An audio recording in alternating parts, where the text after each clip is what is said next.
Fala pessoal, sejam bem-vindos a mais uma aula aqui do canal. E na nossa aula de hoje a gente vai falar sobre microscopia eletrônica, tá? Tanto sobre a microscopia eletrônica de transmissão, como também sobre a microscopia eletrônica de varredura.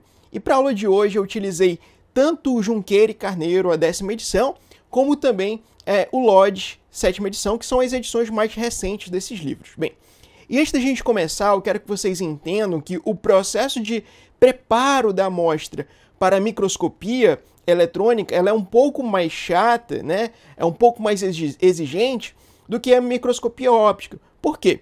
O processo de fixação da amostra, pessoal, ela tem que ser feita, inclusive, com um pH tamponado, tá? Ela é feita aqui, ó, com glutauraldeído tamponado e um pH de 7,2.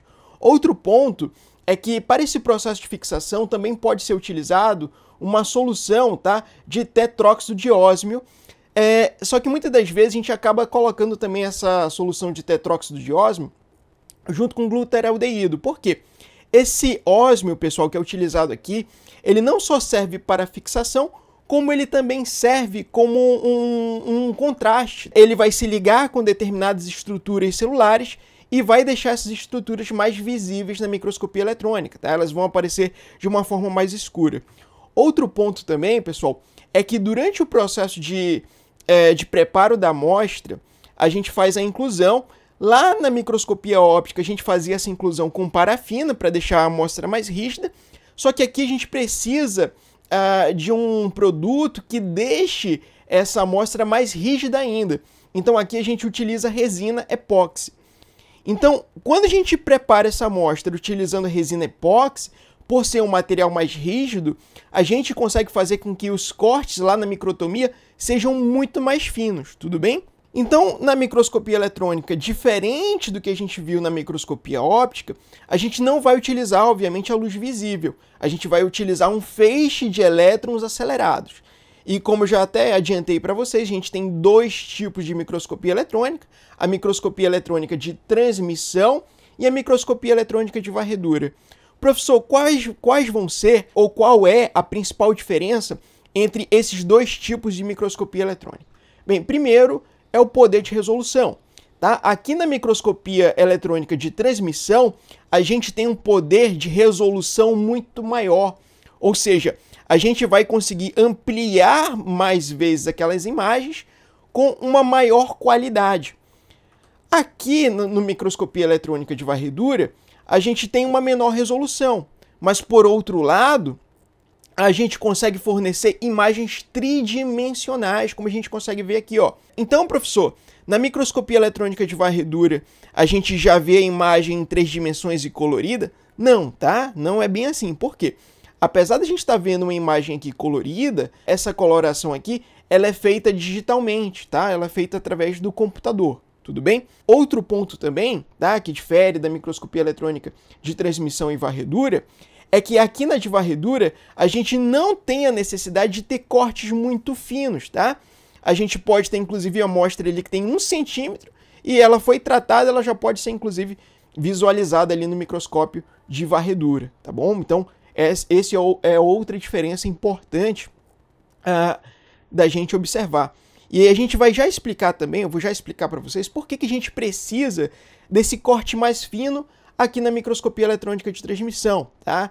Isso acontece porque, como a gente vai ver, aqui na microscopia de transmissão, a gente precisa que os elétrons passem pela amostra. E para ele passar pelas amostras, essa amostra ela precisa ser muito fina.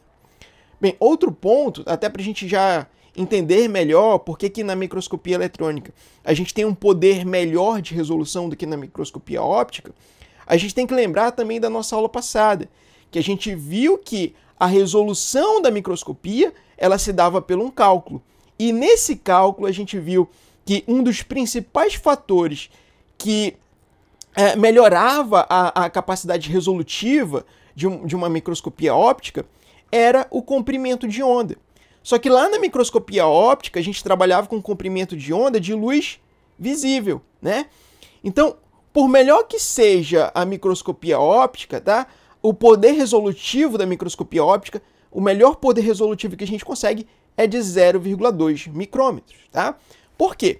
Quando a gente observa a luz visível, ela varia ali entre em torno de 380 nanômetros a 700 nanômetros mais ou menos. Só que na microscopia eletrônica a gente não utiliza a luz visível, a gente utiliza feixe de elétrons acelerados. E esses feixes de elétrons acelerados, eles não estão na escala de 700 nanômetros, eles estão aqui na escala de 0,005 nanômetros. Ou seja, é muito menor, o comprimento de onda deles é muito menor do que a luz visível. Isso melhora e muito a capacidade resolutiva da microscopia eletrônica. Outro ponto é, por mais que a gente tenha, né, essa excelente capacidade resolutiva, com a tecnologia de hoje, a gente não consegue utilizar o máximo possível do melhor microscópio eletrônico que a gente tem. Por que a gente não consegue utilizar esse microscópio eletrônico com a capacidade resolutiva máxima dele? Primeiro, a preservação da célula. A gente não tem, com a tecnologia de hoje ainda, a gente não consegue preservar a célula ao máximo. Outro ponto também é que, como eu falei para vocês, para a gente ter um poder resolutivo melhor, a gente precisa de cortes muito, muito finos. Só que ainda hoje a gente não consegue cortar o corte histológico fino o suficiente para a gente aproveitar esse poder resolutivo do microscópio eletrônico, tá? Então, a gente tem aqui, ó, o funcionamento da microscopia eletrônica, tá? Mais especificamente, ó, do microscópio eletrônico de transmissão. Tanto o microscópio de transmissão quanto o de varredura, a gente vai depender de elétrons que são produzidos aqui pelo aquecimento de filamentos de tungstênio. Esses elétrons que são produzidos, eles são acelerados, eles vão passar aqui, ó, por uma condensadora que vai direcionar de forma uniforme esses feixes de elétrons sobre a nossa amostra aqui, tá? Então a gente tem a nossa amostra aqui. Agora, esses feixes de elétrons que atravessam a nossa amostra, tá, vão passar aqui de novo por uma lente eletromagnética. E essa lente eletromagnética, como eu já falei para vocês, como eu estou falando para vocês na verdade, ela não é uma lente objetiva, tá? Mas ela se assemelha à lente objetiva que a gente viu lá na microscopia óptica, tudo bem? Então, o que essa lente eletromagnética vai fazer? Ela vai ampliar a imagem, tá, desses feixes de elétrons que passou aqui pela nossa amostra. Logo depois, vai passar por uma outra lente eletromagnética aqui. E essa outra lente eletromagnética, ela é utilizada aqui para fazer uma segunda ampliação da imagem, tá? Bem, e aqui no final a gente vai ter uma tela fluorescente, ou até mesmo um sensor, um filme fotográfico aqui, que vai revelar a imagem, tudo bem?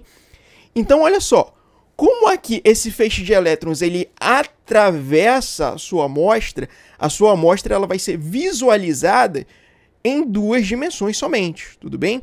E apesar da gente estar vendo aqui, ó, a microscopia eletrônica, tá? Microscopia eletrônica de transmissão coloridinho aqui, na verdade a gente sabe que a gente vai ver em preto e branco, isso aqui é colorido artificialmente, beleza? Bem, e a gente tem aqui, ó, a microscopia eletrônica de varredura. Então, qual vai ser a grande diferença da microscopia eletrônica de varredura? Bem, aqui na microscopia eletrônica de varredura, pessoal, a sua amostra, tá? Ela vai ser varrida por um feixe de elétrons. Então, a gente vai ter aqui a amostra de vocês, ela vai ser varrida por um feixe de elétrons de um ponto ao outro. E o que vai acontecer? A gente vai ter o feixe de elétrons primário incidindo, né, varrendo a sua amostra.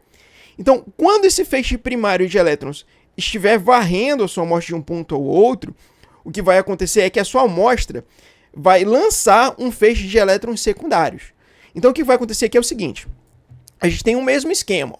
A gente tem um filamento, tá, de tungstênio. A gente vai ter a aceleração desses elétrons. A gente vai ter aqui bobinas, tá, que são lentes magnéticas que vão direcionar esse feixe de elétron primário para a sua amostra, que vai estar aqui embaixo, tudo bem? Então, quando esse feixe de elétrons primários bater na sua amostra, vai fazer com que sua amostra direcione, né, produza um feixe de elétrons secundários. Esse feixe de elétrons secundários aqui, ele vai ser coletado, tá? E vai ser processado até que a gente tenha a formação da imagem aqui. Outro ponto importante é, como eu disse para vocês, esses elétrons eles são direcionados, né? A gente vai ter um feixe de elétrons percorrendo sua imagem, varrendo a sua amostra, na verdade, de um ponto ao outro. Então, a gente tem que ter também, ó, controles da varredura aqui, tudo bem? Então, é justamente esses controles de varredura que controlam a varredura da sua amostra, tá? De um ponto ao outro, fazendo com que sua amostra ela seja varrida por esses elétrons, fazendo assim que a gente tenha a formação da nossa imagem tridimensional, como vocês conseguem ver aqui. Aqui a gente tem, né, as principais diferenças entre, né, e comparando, na verdade, o microscopia eletrônica de transmissão e microscopia eletrônica de varredura.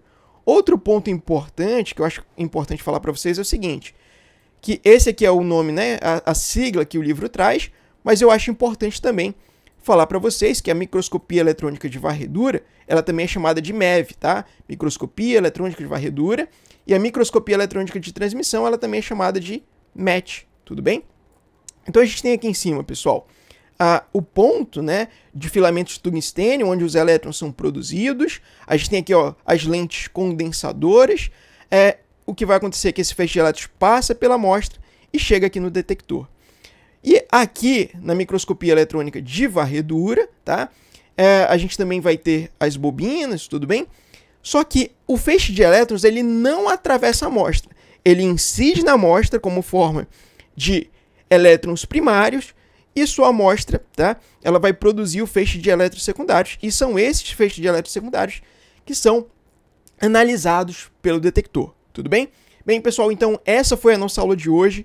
Espero muito que vocês tenham gostado. Lembrando também que essa aula faz parte de um curso completo de Biologia Celular, que vai ficar aqui embaixo para vocês, onde vocês conseguem tanto certificado, como também assistir a sua aula, né, essas aulas de forma cronológica, sem ficar tendo que pesquisar aqui pelo YouTube, tudo bem? Então, muito obrigado e aguardo vocês na nossa próxima aula. E vou deixar aqui em cima para vocês também uma playlist completa de Biologia Celular e Citologia para vocês.